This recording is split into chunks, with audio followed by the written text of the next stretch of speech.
this morning I want to do it a bit differently than sometimes we typically do. I want to do it more of a teaching time, so I'm not going to show stuff on the screen. I think we have a title slide for it, and that will introduce our lesson here, okay? It's not a typo there. The title of today's lesson is God in Control? That's my opinion. What, can you guess which accent that is? A bad French accent. It's a bad French accent, exactly. Which is different than a northern French accent or a southern French accent. It's a bad French accent. The story is that a private investigator went up to a house and he yelled in from the yard. It had a little fence around it. There was this mean, barking dog in the yard. Just, I know you can't relate to that at all. There's none of those here on our island. And just a barking dog. And just seeing me, the private investigator, had to go in and ask some questions of the people there in the house. And so there was a man standing there beside the gate. And so the private investigator, this is in France, he says, "Does your dog bite?" And the man says, "No, my dog does not bite." And he said, "Are you sure your dog does not bite?" "Yes, I promise you, my dog does not bite." So the private investigator opened the gate, went in, and that dog just went to town on him. Up and down his leg, and just tore it up, and he barely gets back out of the gate. And he sees the man standing by the gate. "I thought you said your dog does not bite." He said, "That's not my dog." He was just walking by. I think that's actually from an old Pink Panther movie. Okay, like an old Pink Panther, Peter Sellers movie. And has nothing to do with the lesson except that, the French accent.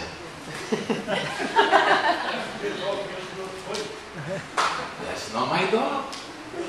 He was telling the truth.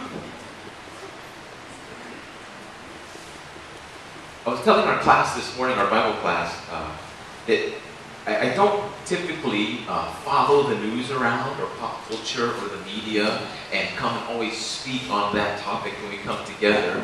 At the same time, I think maybe this week there's some things that have kind of been branded into our minds as far as the terrorist attacks in Paris, thus the French accent.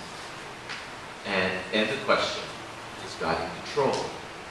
And I think it's when things like that, and maybe for us, at least in our Western mind, there's no, maybe hasn't been such another blow to our security or our feelings of instability, maybe since September 11, 2001. Again, so don't think that they haven't happened. They're happening in many places. Unfortunately for many, it's a way of life. And these terrorist attacks, you know, one of my favorite metaphors for the work of Satan is that he is a terrorist. He has no real power. He can't go toe-to-toe with with God and his people. So he's always just sneaking around, trying to hit from over here and scare from over here and strike and fear here. And so it's very much a great metaphor. I'm not politicizing any of that. Don't hear me doing that. It's just, unfortunately, just a great metaphor is provided for us in things like this for how Satan works. And what he wants is to hurt a few people deeply, but he's not happy with that. He wants everyone then to be afraid. And so what I want to do this morning is address the question, maybe for you is like, wow, is God not in control? And do we have anything to say one to ourselves? Do we have anything to say to one another as we gather together and say, hey, wait a minute, you know, does God have it or does he not have it? Is he in control or is he not? I thought he was powerful, but if he's powerful, how does stuff like this happen?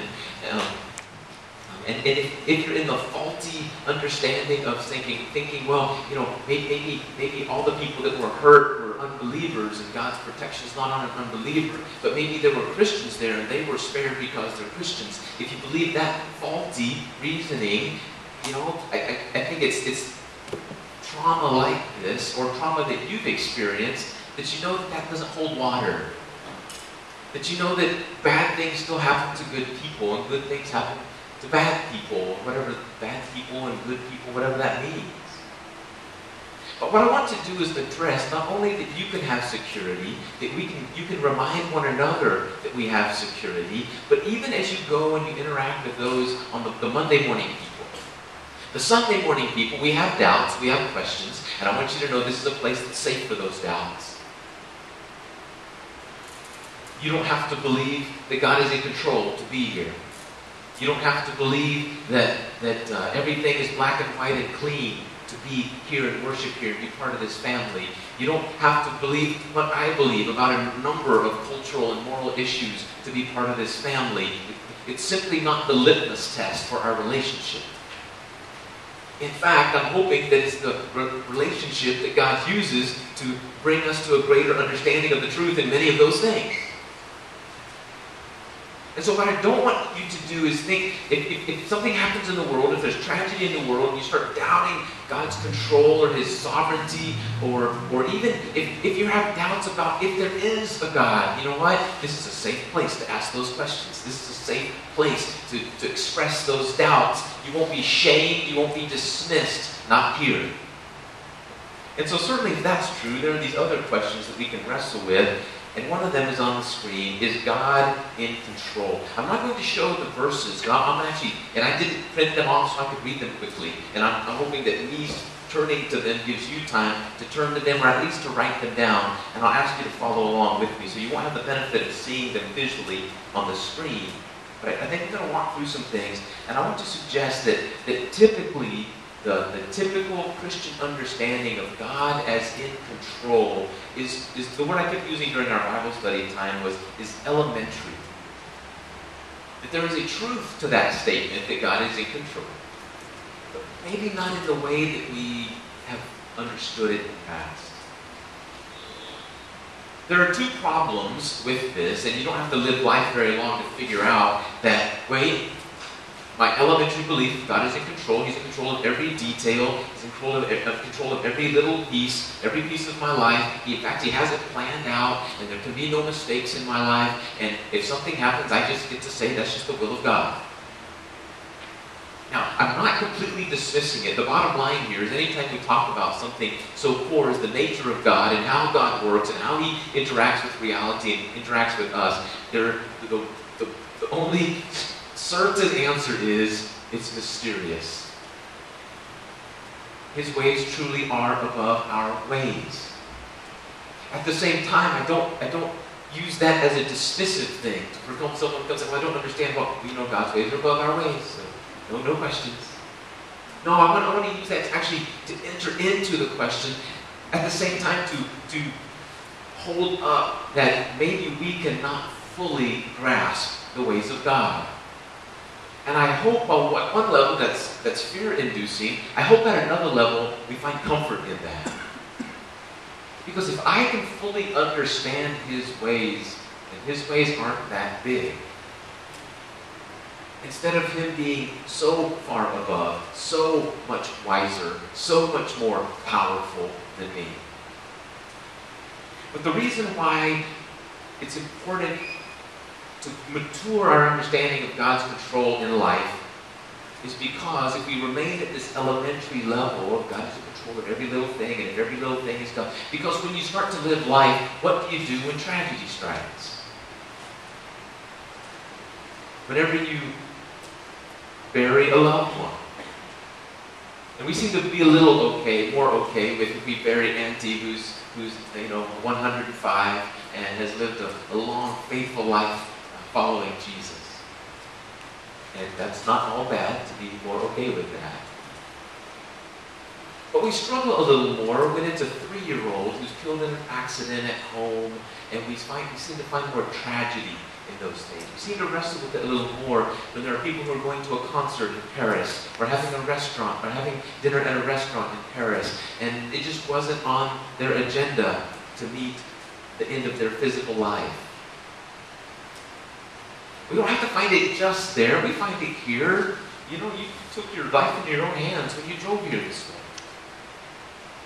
And I don't mean to be morbid about it, but I don't want you to hear the hope that where we will land this morning. I don't want you to hear the hope that is being spoken into kind of an empty, non-problem. It might be a bit morbid, but I was going to have you actually look at one another and tell each other, you know you're going to die, right? unless Jesus comes back sooner than your death, you're going to die. You're going to bury people. So is God in control? Is it God's will that September 11, 2001 happens? Is it God's will that a 3-year-old dies of leukemia? Is it God's will that these tragedies happen, whatever the tragedies in your life? I appreciate so much, I asked permission, Fred, to share a story when he was 7. Way too young. He encountered and had to experience the death of his dad. And he was so open with me, and with his permission, I share with you that just messes you up, doesn't it?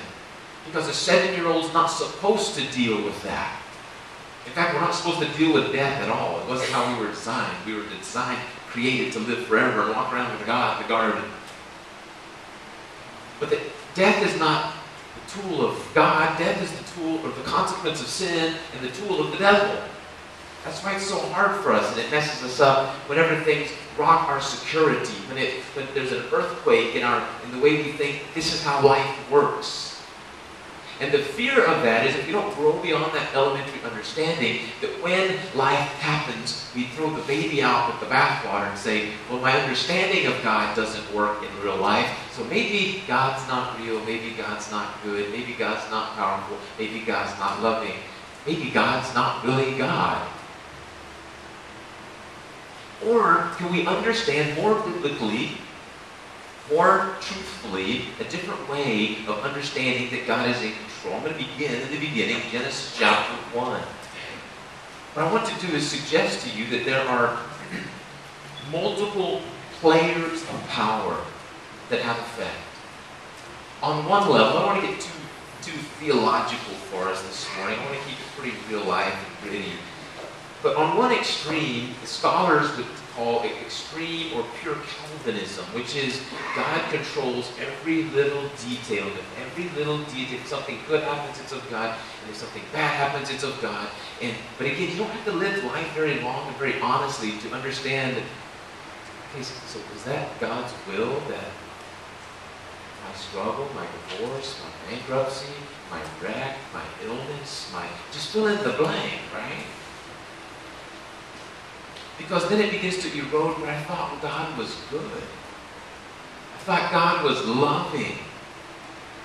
Yet this is from God. And I'm going to say sometimes it can be just because we don't understand what's most loving. So it's mysterious. The last thing I want to do is unravel it for us just to put it all neatly back together into what we think is a neat, tidy box. It's messy and it's mysterious. It takes a lot of faith to believe in this view of control. Genesis chapter 1, verse 8. Genesis 1, verse 8. So in the beginning, God is in control. He creates things. So however we look at this beautiful lyrical narrative here in Genesis chapter 1 of creation, however you view that, scientifically, historically, revelationarily,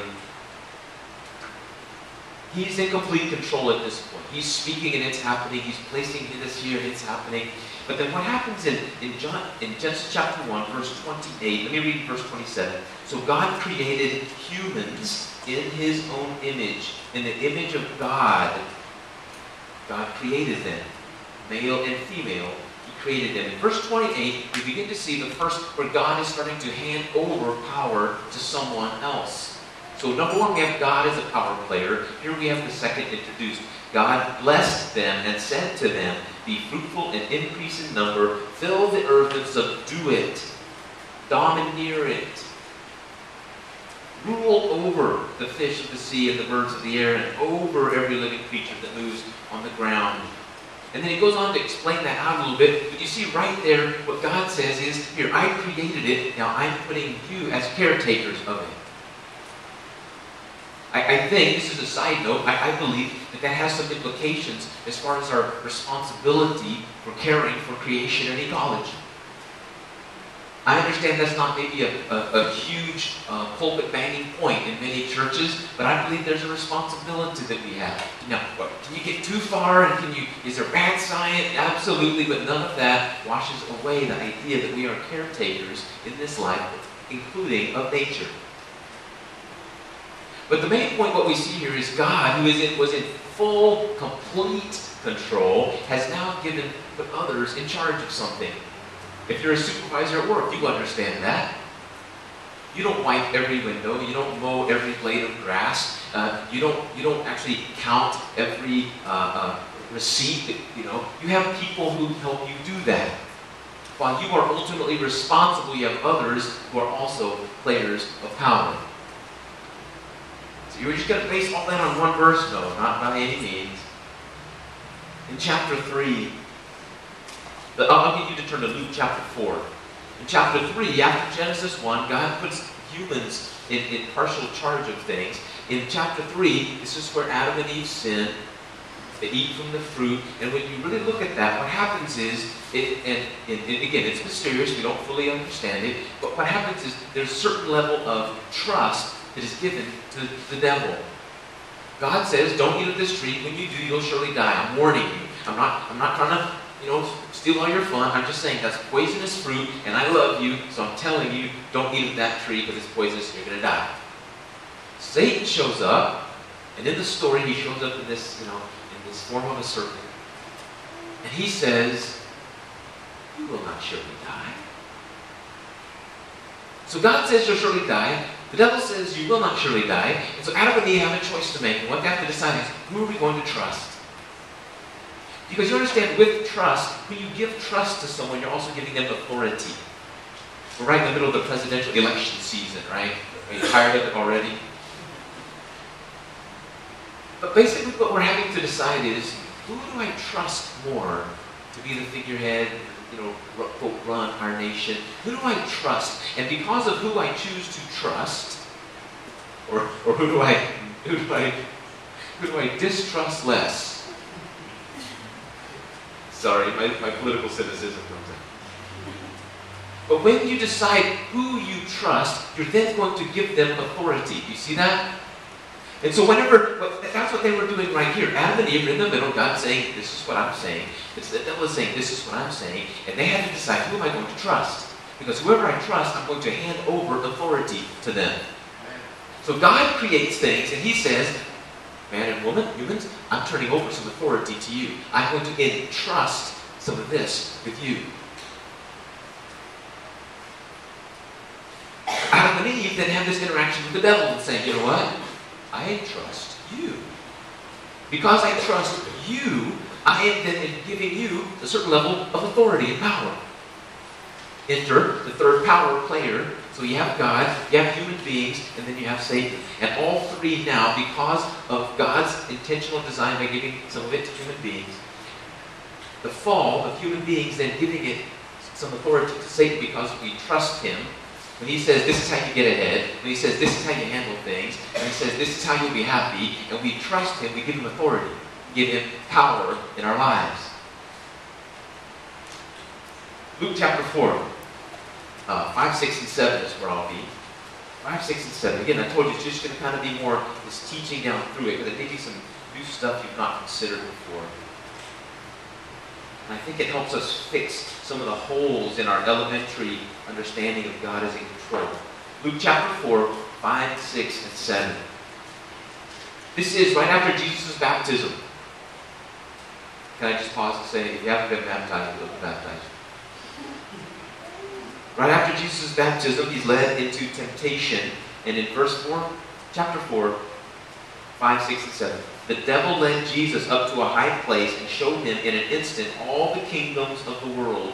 And he said to him, I will give you all their authority and splendor, for it has been given to me, and I can give it to anyone I want. Now, don't believe him too quickly. Satan is a liar. It is his native tongue. Okay? Everything he says is a lie. But here, and it's possible that he's lying here, but at the same time, when you start stacking that with, hang on, authority was given to humans, humans then trusted someone, the devil, so therefore, and by trusting someone, by definition, you give them authority, and authority is some level of power. You see, it's where it's possible. One, it's possible he's just flat out lying, okay? When Satan comes to you and says, I have the power to make you happy if you'll just do this, that's when you just hit the big liar button, okay? But there are other things that you notice, it's interesting to me at least, in the mystery of it, it's a big question mark in my mind, but in the mystery of it, it's interesting that Jesus doesn't just say, it's not yours. There's plenty of verses he could have quoted, would have said that, but he doesn't go there. It's almost like he's acknowledging, yes, for a time, it's yours, but I'm not going to take it. You're not going to give it to me. I'm not going to receive it from you by worshiping you. Let's turn to 1 Corinthians chapter 4. 1 Corinthians chapter 4. And move through some of this a little more quickly. I'm sorry, 2 Corinthians chapter 4. I have several in the letters here that also highlight this possibility. Let me just read one or two. I won't read from 6 or 7 here, but I don't want you to get the mistaken impression this is only a few verses that we're threading together. Okay, 2 Corinthians chapter 4, verse 4. Paul is writing to the church of Corinth, and he says, the God of this age, in your Bible it's a small g, so he's not talking about Yahweh, he's not talking about the God. It says, the God of this age has blinded the minds of unbelievers so that they cannot see the light of the gospel of the glory of the Christ, who is the image of God. The God of this age. Who's the God of this age? Who's blinded the mind, the eyes? That's the devil. Isn't it interesting that Paul writes and calls him the God of this age? Why is he doing that? Because he's a player. He has some power. Now, you don't need to see it only in Genesis 1. You don't need to see it transferred in Genesis 3. You don't need to see it just highlighted here in Luke by Jesus' interaction with the devil. Highlighted again here in Paul's writings. We could look at Hebrews 2, 1 John 5, 1 Corinthians 15, several other places as well. And it holds this. I'll just quote to you. Hebrews chapter 2, verse 14. It says that Satan holds the power of death. So when death enters the world, it is not God's doing. That's Satan's tool.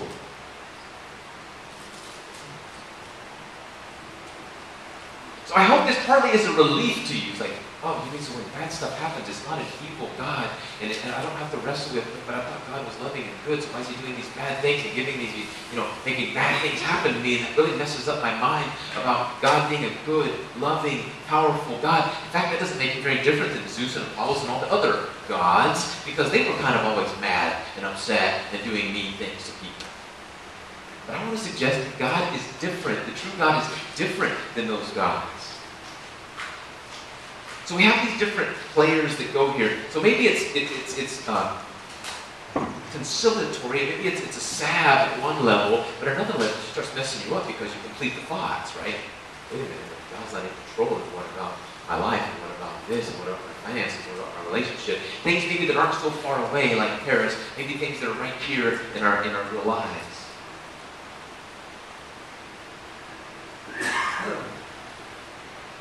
One final verse, and I'll make some closing comments. Mark chapter 13. I want to anchor some of this in story. I think that's often more powerful than specific verses. As you're turning to Mark chapter 13, it's a story that Jesus tells, but as you're turning there to another story that I guess God tells, even the story of Job, we see this play out, right? That God is ultimately in control, and I'm telegraphing my pitch there, ultimately in control. But there's this micro-control that is given over to Satan. There's these things that are also in our hands. A good example was given during class, and it echoes an example that I want to give, that if I go and I rob a bank, and I get arrested, and I get put in jail, do I blame God that I'm in jail? Or is that me exercising my power, the power that God has given me to make choices about what to do? If I blow all of my money on luxurious things, but I forget I don't pay my rent, and then I get evicted and I'm homeless, am I going to say, well, it's God's fault? God did this to me. So you understand some of the problems with God is as in micro control, all the little details that it does several weird things. One, it pushes away our responsibility. We have choices to make. He's entrusted a certain level of authority and power with us. At the same time, we have an accuser, an enemy, the God of this world, the prince of the air, the one who is in control of death. And he is working as well. So when you look to Paris, when you look to the World Trade Center, when you look to struggle in your life, the terrorist attacks of the devil in your life, the good news is you don't have to blame God. This is not God's doing. And a great question to ask is, hang on, is this a result of my decisions? Sometimes that's what it is.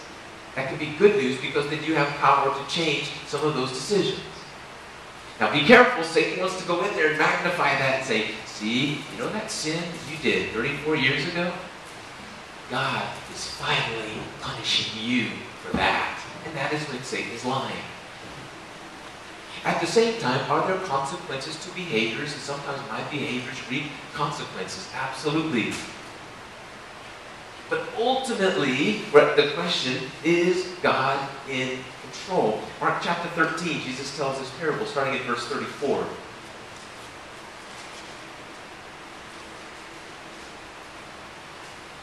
Verse 34 says, it's like a man going away on a trip. He leaves his house and puts his servants in charge, each of them to his assigned task, and he tells the one at the door to keep watch.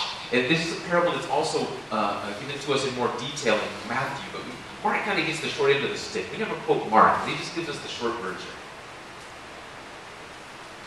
But what happens is, he says the kingdom of heaven is like that. Well, who's the master? Well, God. Jesus. Well, who are his servants? Christians.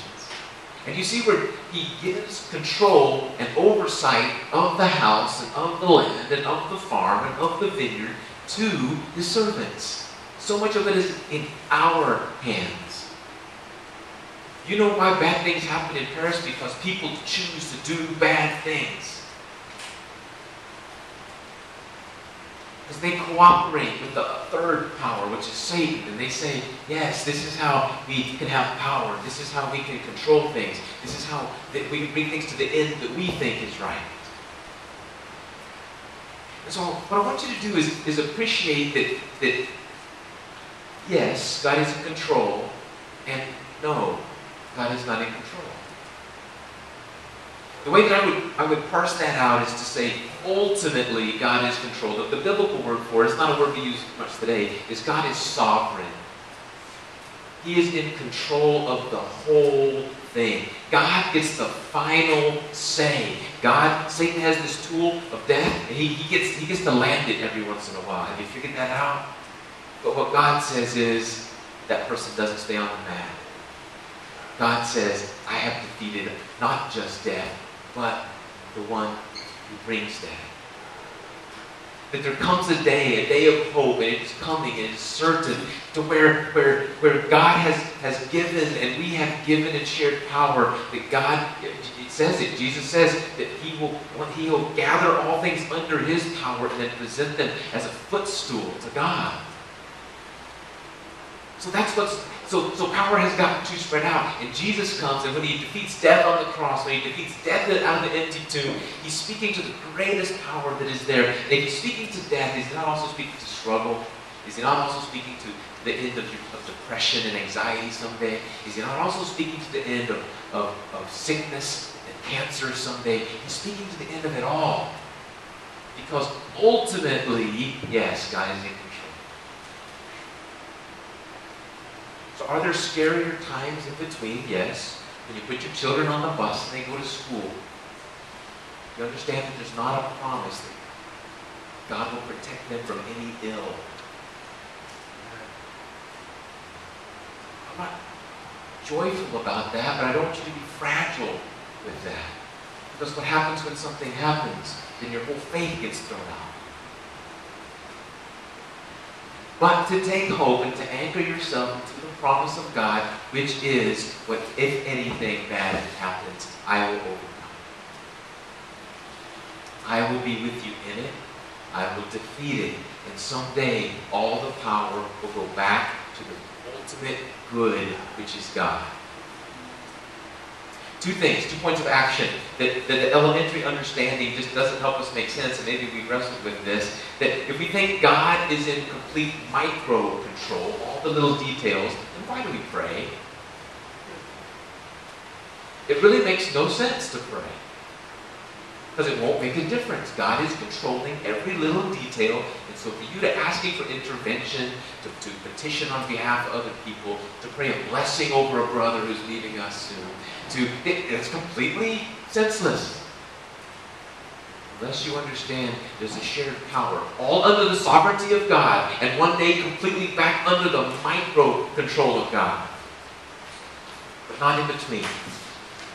So pray. Realize that it matters when you ask God and you talk to God. It also matters in your action. If God is in complete micro control, then it doesn't matter what you do. You have no choice anyway. God is choosing the words you say to people.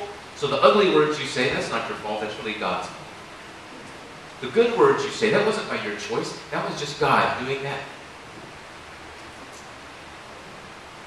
But I don't believe that either. I believe as one of the players of power, we have choices to make. Our actions matter. I have to decide, how do I deal with power in the world? I have to decide, how do I use my words with people? I have to decide, how do I wrestle with my internal judgments of others? I have to wrestle with those things because I have a choice, because I'm one of the power players in the game. Now, I want to encourage you, so pray and act in line with the will of God. Now, what I hope is that you haven't seen me lower the power of God and the goodness of God and the sovereignty of God. In fact, I hope you see it higher. Let me use this example. I tried to find 2 earth examples where we might see this.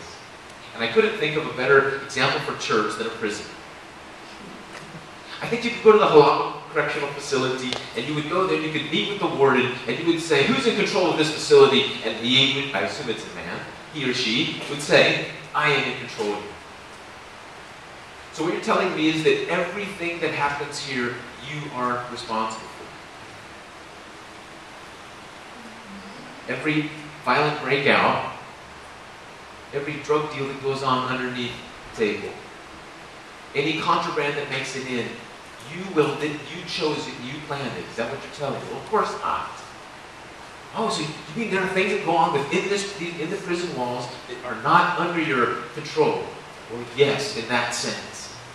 But ultimately, I am the one who has the ultimate sovereign control, and if there's an uprising, I can squelch it. If there's a problem, I have the resource to deal with it. So ultimately, I am in control. An example from sports. You might I could ask you, who's the best football coach in history? And there's some names that would come out, and for time's sake, I'm going to keep moving here, okay? But you might find that person, you think, well, what made that person a great coach? You might talk about, he was a player's coach. You might think, just an uncanny understanding of the game and the X's and the O's, or as a recruiter, or the building, or the motivation, whatever it might be. And so what I would ask is, who would you have more respect as a football coach? The coach who magically went forward to Monday and could already know every play that the other team was going to do back on Sunday, or that'd be easy to win, wouldn't it? Oh, I already know the next play. So they're going to, they got the draw, so hey, line up the linebackers on this side. And that'd be easy. Or do you have, who is more knowledgeable? Who's more omniscient, is the word we often use for God? Who's the more all-knowing coach? That coach who could magically go forward and already knew every play that was going to come, or the coach that not only knew what every play was going to come, but he knew what every possible play that was going to come. I've studied film, I've studied this team, I've studied their defense strategies, I've watched film, that I know when they get into this 3rd down and 8 within the 20, that I know every one of the 15 options where they will go. And so we're going to defend for all 15. Well, what if they run over here? No problem. I know that. I know what to do there. But what if they pass instead? No problem. I know what we need to do if they do that. And you understand that that's maybe, there's limits to the metaphor, but you understand maybe that is a better example of God's ultimate sovereignty. That you're not predetermined, you're not predestined in that sense. You have freedom, and you're an act of you're an agent of free will. You're one of the power players, so pray and so act, and what you do matters. And when bad things happen, there's more blame, there's more people that are up for blame than God. One final verse, it's a verse some of you know, Romans 8:28. I want to anchor us back in hope. So while we've kind of unraveled things, we're going to kind of leave it messy. But I want you to know that no, whenever the bad things happen to you, that's not God doing that. Is there discipline out of love? Absolutely. But to understand that it's messy, you kind of need to ask, is this me? Is this the devil? Or is this God? I think you come up with much, much better, godly, biblical answers if you ask the right questions. Here's what we know. When we talk about God's ultimate control, His ultimate sovereignty over all, Romans 8:28, for God causes all things to work for the good of those who love the Lord. There's a reason Paul had to put all. If he's talking just about the good things, we don't wrestle with that, do we? When good things come to us, we don't wrestle, I wonder if God's going to use this good thing for good for me. In receiving the good thing, He's already used it for good, right?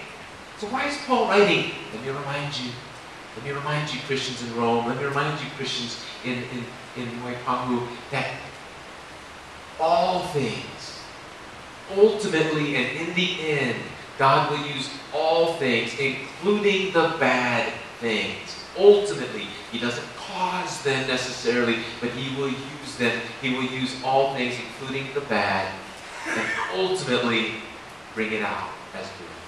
Ultimately use it and redeem it to bless His people that love Him. So stay within His love. Stay faithful for Him. Even during times of crisis, even during times of doubt, even during times of terror. And you control your part. You can't control what direction Satan is going to attack from. So don't try. You cannot control God. And you don't have to, so don't try. But there is an agent of power there that is us. I don't want to overstate it, but we are one of the agents of power and authority. And you can control our prayers and our actions and our words with God's help. Yeah, I don't want to raise this to the level of human strength, lower it to the level of human strength.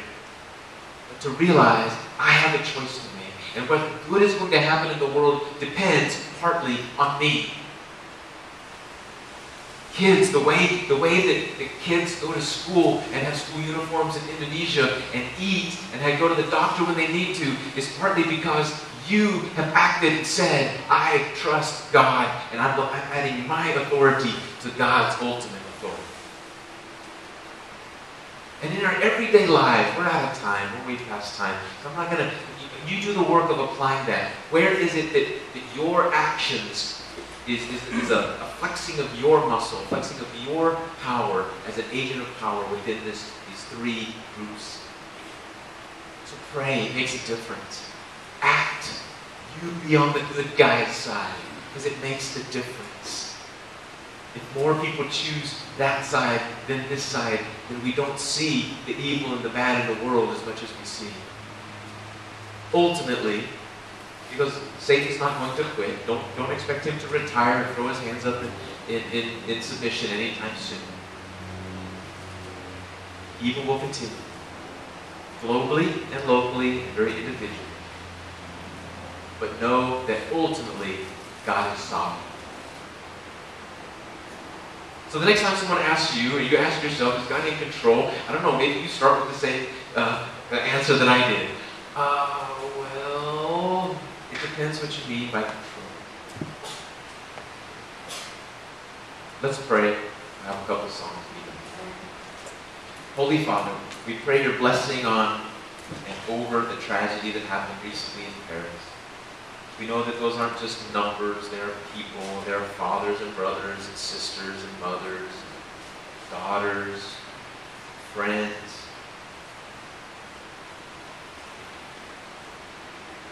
We groan along with creation and reel from the effects of evil. We don't have to go halfway around the world to feel it and experience that. We know it in our lives. Sometimes we're even the purveyors of it. We're the bringers of the evil. And yet, Father, we ask you your blessing over and your healing over them. We don't beg your healing because your healing is one of the things that's promised. So we thank you for it. We thank you for your presence with us. We're thankful for the good you will bring out of tragedy, not by causing it, but by promising to redeem it. We're thankful for the promise that through your Son Jesus, you are bringing back all authority back to him over every other power that threatens him. Father, we know we have choice. Empower us, call us, invite us to make the right choices in our words and in our actions, in our prayer lives and in what we do. Help us to find good things and give our authority, lend our power to those things, not be complacent, to stand up for those who are oppressed, places where evil seems to have its way. Father, lead us not into temptation. Deliver us from the evil one. Help us to keep our words and our actions away from lending our authority and our power to the work of the devil in this world. Ultimately, help us realize you are ultimately sovereign. Help us to anchor our hope in that place and to find peace in that place as we participate in the war, knowing that you have ultimately won. Father, I pray your blessing over each person here this morning. And I pray whatever terror they've experienced in their lives, whatever struggle they're experiencing right now, that they see ultimately that it is an attack of Satan. Help us to ask ourselves, have we participated with him in that, bringing that into our lives? Help us always to run to you, the ultimate power of redemption, of reconciliation, of reclaiming. Help us to be anchored in you. In Jesus' name we pray. Amen. Let's stand and sing.